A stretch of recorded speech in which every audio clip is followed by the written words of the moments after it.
Assalamualaikum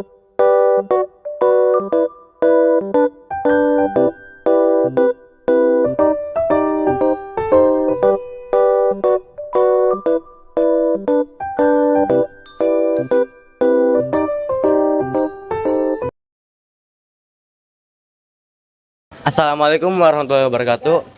Kami di kelompok 4 izin memaparkan hasil diskusi kami tentang teks eksplanasi.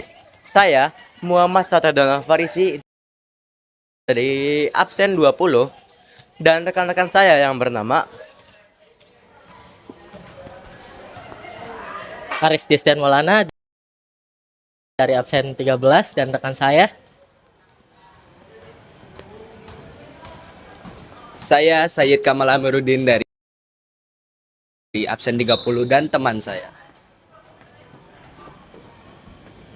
Saya Chelsea Ferus Iriani dari absen 8 dan rekan Saya Arifin Ilham dari absen 5. Halo semua.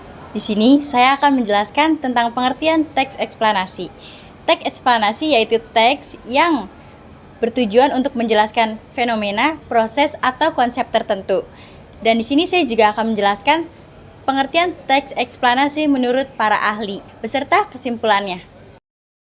Yang pertama adalah menurut David Nunan. David Nunan adalah seorang pakar dalam bidang bahasa. Mendefinisikan teks eksplanasi sebagai teks yang menguraikan dan menjelaskan suatu topik secara rinci. Teks ini bertujuan untuk memberikan pemahaman yang lebih dalam kepada pembaca tentang topik tersebut. Yang kedua adalah menurut Richard Norquist.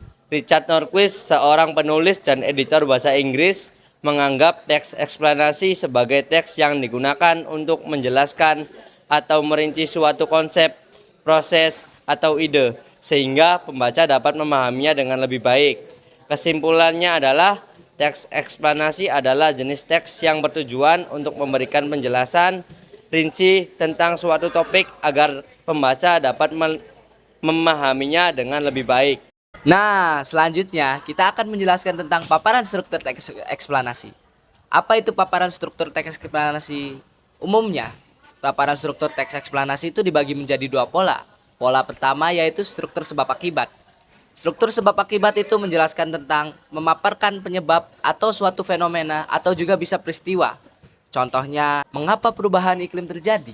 Mengapa polusi udara terjadi? Struktur yang kedua adalah struktur proses. Struktur proses menjelaskan langkah-langkah atau proses suatu fenomena atau bisa jadi konsep. Contohnya, perubahan iklim global, membuat nasi goreng, bisa jadi juga mungkin memanak nasi. selanjutnya adalah kaidah dalam teks eksplanasi. Dalam teks eksplanasi memiliki beberapa kaidah kebahasaan yang harus diperhatikan, termasuk fokus pada hal umum atau generik, bukan berfokus pada partisipan manusia atau non-human partisipan. Contohnya ialah tsunami, banjir, gempa bumi, serta udara. selanjutnya adalah dimungkinkan untuk menggunakan istilah ilmiah, lebih banyak menggunakan verba material serta verbal rasional atau kata kerja aktif. Selanjutnya menggunakan kondisi waktu dan kualitas. Contohnya sehingga, pertama, jika, bila, sebelum, dan kemudian. Selanjutnya menggunakan kalimat pasif. Dan yang terakhir adalah eksplanasi ditulis untuk membuat justifikasi bahwa sesuatu yang diterangkan dan secara kasual itu benar adanya. Sebelum ditutup, izinkan saya untuk berpantun terlebih dahulu. Hari yang panas membelah sawah, hutan rimba tempatnya si rusa. Maaf jika ada salah-salah kata, namanya juga manusia. Sekian dari kami, wassalamualaikum warahmatullahi wabarakatuh.